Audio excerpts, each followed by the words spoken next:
அருமை தமிழர்களே, சிவகுமாரின் அன்பான வணக்கங்கள். இந்த காலகட்டம் இருக்கே, இப்போ நம்ம வாழ்ந்திருக்கிற இந்த காலகட்டம், இது எரா ஆஃப் ஆப்பர்ச்சுனிட்டிஸ் அப்படின்னு ஆங்கிலத்தில் சொல்கிறாங்க. வாய்ப்புகளின் காலம் அப்படின்னு தமிழில் மொழிபெயர்க்கலாம். அது என்ன வாய்ப்புகளின் காலம் அப்படின்னா, ஒரு காலத்தில் பல விஷயங்களுக்கு அந்த துறையில் நாம் மேலே வருவதற்கான வாய்ப்பு அப்படின்றது ரொம்ப குறைவு.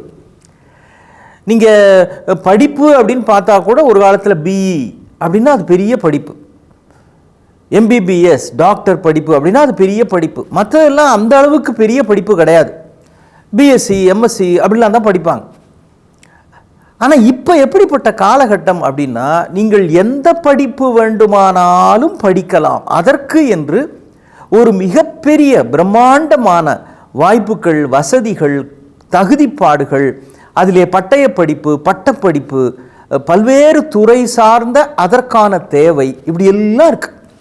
இப்போ பாருங்களேன், ஒரு காலத்தில் ஒரு வேலையை செஞ்சு முடிக்கிறதுக்கே அப்பா நொந்து நூடுல்ஸ் ஆகிட்டேன் அப்படின்னு சொல்லுவாங்க கல்லூரி மாணவர்கள்.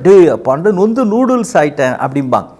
இப்போ நூடுல்ஸ் செய்கிறதே எப்படி படிப்பது அப்படின்னு அது ஒரு படிப்பாக இருக்குது.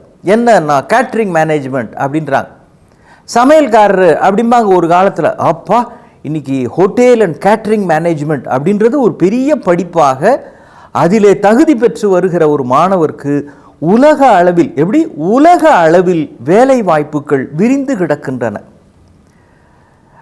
அங்கங்கே நம்ம துணி கிழிஞ்சு போயிருந்துன்னு வைங்களேன், அது பாவம் பரிதாபம், கிழிஞ்சு போன கந்தையும் கசங்கலுமா இருக்கிற ட்ரெஸ்ஸு போட்டிருக்கிறாரே அப்படிம்பாங்கல்ல. ஆனால் இப்போ அங்கங்கே கிழிச்சு விட்ருக்குறாங்க ஜீன்ஸை. புதுசாக ஜீன்ஸ் பேண்ட் வாங்கி முட்டிக்கிட்டக அடிகளுக்கு இப்படிலாம் கிழிஞ்சு போயிருந்தா அது ஃபேஷன் அப்படின்றான்.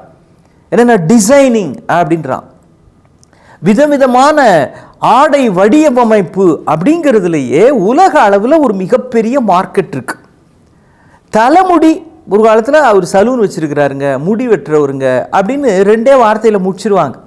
ஆனால் இன்னைக்கு சலூன் அப்படிங்கிற வார்த்தையே போயிடுச்சு. பியூட்டி பார்லர் அப்படின்னு இருக்குது. யூனிசெக்ஸ் சலூன் அப்படின்றாங்க. ஆண்களுக்குன்னு தனியாக சலூன், பெண்களுக்குன்னு தனியாக.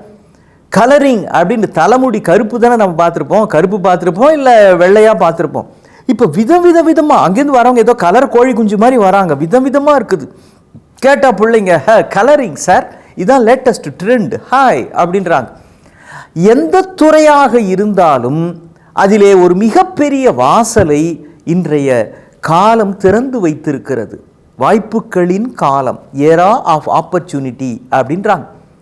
ஒரு 20 வருஷத்துக்கு முன்னால் இந்த பிஎஸ்சி எம்எஸ்சி பிஇ இதுக்கெல்லாம் இருந்த மதிப்பு இந்த எம்ஏ இங்கிலீஷ் அப்படின்ற படிப்புக்கு இல்லைங்க. அந்த பக்கம் போகிறதுக்கே ஆட்கள் மிக குறைவு. பல கல்லூரிகளில் பிஏ இங்கிலீஷ் எம்ஏ இங்கிலீஷ் பாடம் எடுத்து படிக்க மாணவர்கள் குறைவாக சேர்ந்தார்கள். அதனோட விளைவு என்ன ஆகிப்போச்சு தெரியுங்களா? இப்போ பல கல்லூரிகளில், பல்கலைக்கழகங்களில் ஆங்கிலம் அப்படின்றது இன்றியமையாத ஒன்றாக ஆயிட்ட காரணத்தினால ஆங்கில படிப்புக்கு பெரிய டிமாண்ட். நீங்கள் எம்ஏ இங்கிலீஷ் பிஹெச்டி முடிச்சிருந்தீங்க அப்படின்னா அள்ளிக்கிறதுக்கு பல கல்லூரிகள் காத்திருக்கிறார்கள். ஏன்னா அந்த தகுதி உடைய ஆசிரியர்கள் மிக குறைவு. அதனால் அந்த டிபார்ட்மெண்ட்டுக்கு நீங்கள் எம்ஏ பிஹெச்டி இங்கிலீஷில் முடிச்சிருக்கிறீங்கன்னா வாங்கையா அப்படின்னு கம்பளம் விரித்து உங்களை வரவேற்பதற்கு, கம்பளம் தந்து மிக உயர்ந்த சம்பளம் தந்து உங்களை அழைப்பதற்கு காத்திருக்கிறார்கள். ஏன்? அந்த படிப்புக்கு பெரிய டிமாண்ட் வந்துருச்சு. ஆனால் இந்த காலகட்டத்திலே ஒரு சவாலும் இருக்கிறது. என்ன தெரியுங்களா? என்கிட்ட இந்த குவாலிஃபிகேஷன் இருக்குது அப்படின்னா மட்டும் போதாதுங்க. நீங்கள் யாராக வேணாலும் இருங்க, பிஏ படித்து வைங்க, எம்பிபிஎஸ்ஸே படித்து வைங்க, அது போதாது. அந்த துறையிலே நீங்கள் உச்சத்தில் இருக்க வேண்டும். பிஇ சிவில் முடிச்சிருக்கிறாரு அப்படின்னா போதாது. ஏன்? இன்னைக்கு தெருவுக்கு 2 பொட்டி கடை இருக்கோ இல்லையோ, பிஇ சிவில் முடித்த பசங்க இருக்கிறாங்க, பொண்ணுங்க இருக்கிறாங்க. பிஇ சிவில்னு ஒரு பேச்சுக்கு சொல்ல வரேன். பிஇ என்ஜினியரிங் படித்த மாணவர்கள் ஏராளமாக இருக்கிறார்கள். அப்போ படிப்பு என்பது ஒரு காலத்தில் அது மிக உயர்ந்த தகுதியாக இருந்தது. இப்போது படிப்பு என்பது தகுதி அல்ல. அது நீங்கள் ஒரு இடத்தில் விண்ணப்பம் அனுப்பலாம், அவ்வளவுதான். அதையும் தாண்டி அந்த துறை சார்ந்த அறிவு, ஞானம், நுட்பம் உங்களுக்கு எவ்வளவு தூரம் இருக்கிறது, அதான் முக்கியம். பிஇ முடிச்சிருக்கிறீங்க, இன்டர்வியூ கூப்பிடுறாங்க, 5 பேரை கூப்பிடுவாங்க. ஆனால் யார் அதில் மிகச்சிறந்த நுட்பமான ஆழ்ந்த அறிவு படைத்திருக்கிறார்களோ, அந்த துறை சார்ந்த ஞானம் இருக்கிறதோ, அந்த மாணவிக்கோ மாணவனுக்கோ தான் வேலை கிடைக்கும். நான் பிஇ படிச்சிருக்கிறேன்றதுனாலே யாரும் உங்களை என்ஜினியர் ஆக போகிறது இல்லை, மறந்துடாதீங்க.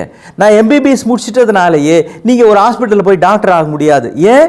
இன்றைக்கு பல்வேறு மாணவர்கள் மாணவிகள் இந்தியா முழுக்க எம்பிபிஎஸ் படிச்சுட்டு வராங்க. அதிலே மிக மிக சிறந்தவர்களாக இருக்க வேண்டும்.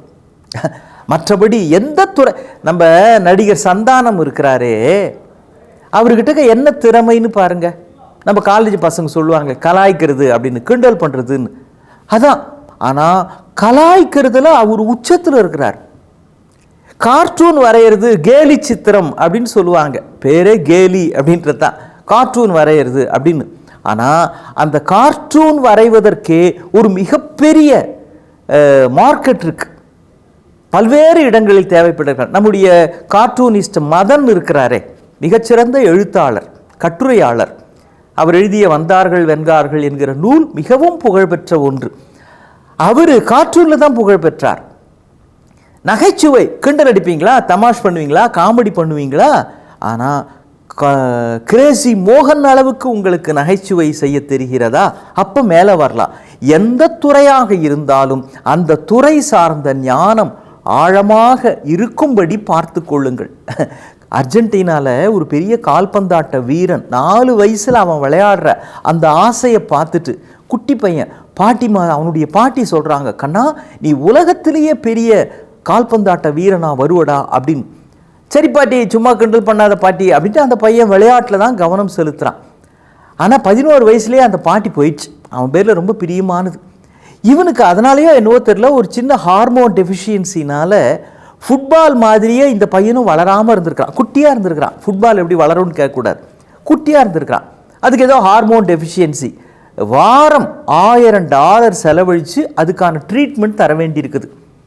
அவர் பாவம், அவங்க அப்பா ஒரு ஏழை தொழிலாளி, அந்த அளவுக்கு செலவழிக்க முடியல. ஆனால் பக்கத்தில் ஸ்பெயின் நாட்டில் ஒரு கிளப்பில் அவனை விளையாட கூப்பிடுறாங்க, நீ இங்கே பயிற்சி எடுத்துக்க அப்படின்னு. அந்த பையன் உடனே அங்கே பயிற்சி எடுத்துக்கிட்டா அவனுக்கு மருத்துவ செலவும் நாங்களே பார்த்துக்கிறோம் அப்படின்றாங்க. இப்போ மருத்துவ செலவும் அவனுக்காக தந்து, பயிற்சியும் தந்து, மிகச்சிறந்த ஃபுட்பால் வீரராக அந்த மாணவன் உருவாகிறார்.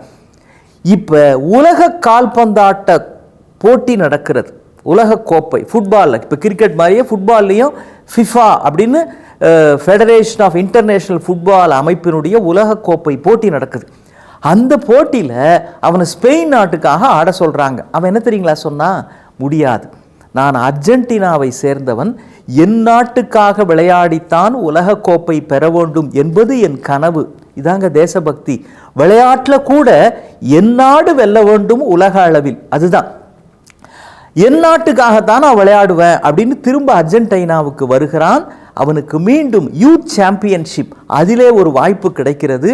அந்த போட்டியிலே விளையாடி உலக கோப்பையை வெல்கிறார். நீங்கள் கூட வாட்ஸ்அப்லாம் பார்த்துருக்கலாம், அந்த வேர்ல்டு கப்பை அப்படியே நெஞ்சோடு அணைத்து கொண்டு விமானத்தில் அவர் தூங்கிக்கிட்டே போகிற காட்சியை நீங்கள் பார்த்துருக்கலாம்.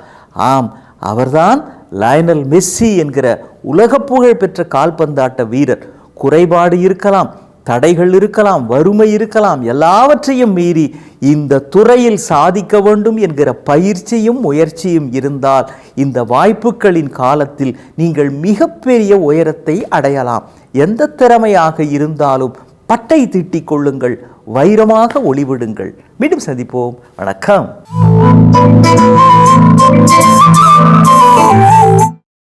இன்னும் பல வீடியோக்களை காண சன் லைஃப் சேனலை சப்ஸ்கிரைப் பண்ணுங்க.